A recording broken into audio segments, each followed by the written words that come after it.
Federalismo dei rifiuti, cosa cambia per i comuni e che ruolo avranno prossimamente?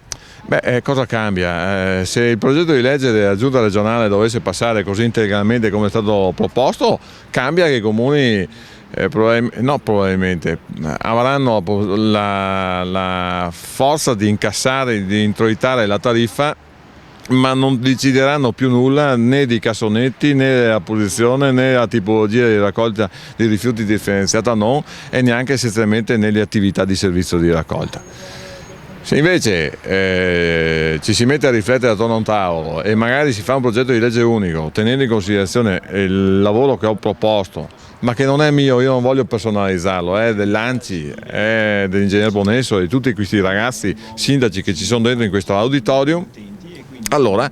possiamo dire che le competenze del municipio, dalla piazza a scopare la piazza ai cassonetti vicino a casa, rimangono ai comuni, rimangono vicini in termini di decisionalità, ed è un po' quello che stabilisce lo statuto della Giunta regionale appena approvato e anche un progetto di legge della Giunta regionale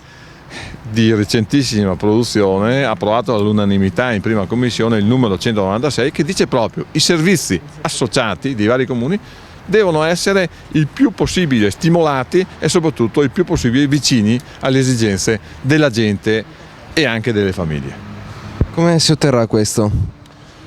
Speriamo che la mediazione politica prevalga sul colpo di reni politico e quindi sulla prevaricazione politica, speriamo.